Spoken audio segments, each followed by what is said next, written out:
우리는 실시간으로 가난해지는 세상에 살고 있습니다. 왜 열심히 일하는데 계속 가난해질까요? 안녕하세요. 오늘 해볼 얘기는 우리는 실시간으로 가난해지는 세상에 살고 있다. 그 이유는 무엇일까?입니다. 남들이 다 똑같이 얘기하는 가난해지는 이유가 그냥 주식 오르고 부동산 개처 오르고 그래서 가난해졌다. 이런 단순한 논리가 아니라 제 생각은 이렇습니다. 책임지지 않는 사람들이 부동산 정책을 논하고 경제에 대한 방향키를 잡고 있었기 때문이라고 생각을 합니다. 일단 지난 10년간 가난해진 사람 그리고 부유해진 사람 이 두 가지 부류의 결정적인 차이는 뭐냐? 제가 봤을 때는 대한민국 상급지의 부동산을 가졌냐 못 가졌냐 요 차이거든요. 이걸로 양극화가 판가름이 났는데 지난 10년간 2015년부터의 부동산 그래프를 보게 되면은 서울에 한 10억짜리 10억대 아파트는 40억 50억이 되었고요. 수도권도 물론 올랐지만 입지 차이에 따라서 그만큼 오르지는 못했죠. 그래도 오르긴 올랐고 더 안 좋은 사람들은 수도권이 아니라 저 외곽 쪽에 집을 살아서 살고 있었던 사람들, 그리고 전세로 살았던 사람들, 그리고 집을 살 수 없었던 사람들, 예를 들어 대학생이나 고등학생이나 이런 사람들. 저도 이제 15년도면 제가 중학생이었기 때문에 그런 세대에 포함이 되는데 이 차이가 엄청나게 양극화로 벌어졌거든요. 물론 주식도 올랐지만 주식으로 돈 번 사람은 극소수고 결국 결정적 차이는 대한민국 부동산에서 나타나게 되었는데 이 차이가 어디서 왔냐? 당연히 부동산 가격 올랐으니까 양극화가 진행됐겠지. 부동산 상승이 주범이지. 이런 얘기가 아니라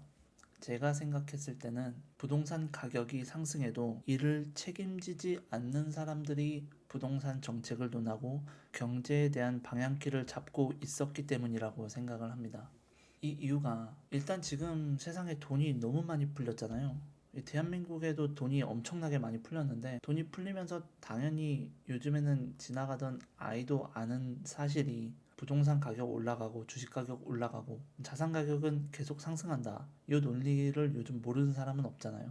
그래서 자산이 있는 사람은 더 부자가 되고 없는 사람은 점점 따라 어려워지는 요게 이제 처음 산업혁명 시대 때부터 생겨온 자본주의의 시작이죠. 이 이유가 이미 그런 정책을 펴는 사람들 에셋 파킹을 어디다 해놨는지 보면은 이유가 명확해지거든요. 타격을 이미 받지 않는 사람들이 즉 최상급지의 세팅을 마쳤거나 그만큼의 자산을 가진 사람들이 서민의 입장에서 부동산 정책을 논하고 얘기하고 이러니까 지금 이상한 정책들 나오고 규제하고 이러면서 시장 논리에 어긋나는 계속 방향성이 빗나가는 정책들을 내놓다 보니까 점점 더 가난해지는 사람은 시간차를 두고 가난해지는 거거든요. 처음 정책이 나오면 단기간에 어떤 효과는 볼 수 있겠죠. 근데 이 시장을 너무 규제하고 위축시키고 하다 보면은 어느 순간 이게 빵 뜨게 된단 말이죠. 이 빵 떴을 때 이미 자신들은 최상급지에 다 세팅 맞춰놓고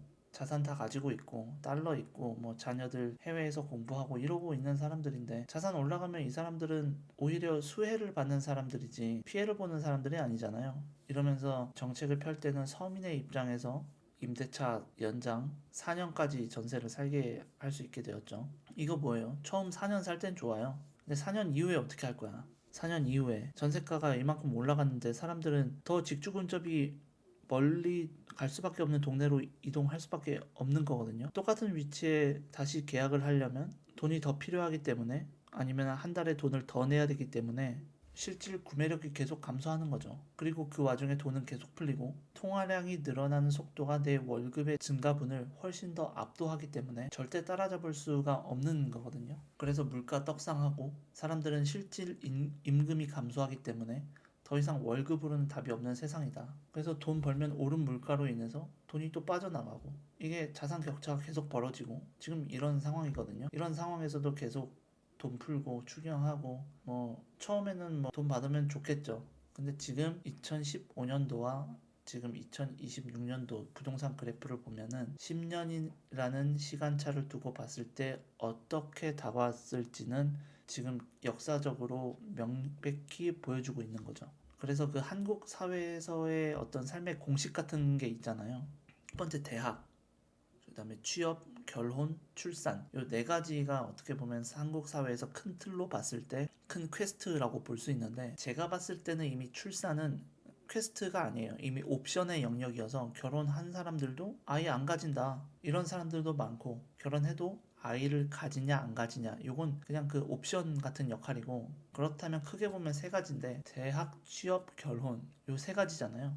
대학을 졸업해도 취업 시장이 너무 힘드니까 당장 먹고 사는 거가 바쁜데 힘든데 미래의 돈을 어떻게 모을 생각조차 할 수 없는 거죠. 그런데 또 결혼은 해야 되는데 집값 뭐 개쳐 올라가지고 뭐 어디 전세 들어가려고 해도 금리가 또 높아가지고 원리금으로 내가 개처럼 일해서 번 돈 한 반토막 날라가고 그래서 돈은 못 모으고 근데 또 돈은 풀려 자산은 계속 올라가 좀 이런 상황이니까 제 다음 세대에는 솔직히 미래가 있나 싶거든요. 그래서 아무튼 이런 어떻게 보면은 비관적인 생각일 수도 있는데 그러면은 더욱 중요한 게 앞으로 어떻게 해야 되냐 이 세상이 구조적으로 변화했다는 거를 저는 좀 인지를 해야 된다고 생각을 하거든요. 어쨌든 대한민국 경제의 키를 주고 있는 사람들은 따로 정해져 있고 그럼 개인의 영역에서 어떤 노력을 해야 되냐 돈 버는 방식의 변화를 생각을 해봐야 되는 것 같아요. 일단 예전에 그 노벨 경제학을 수상한 그 밀턴 프리드먼 제가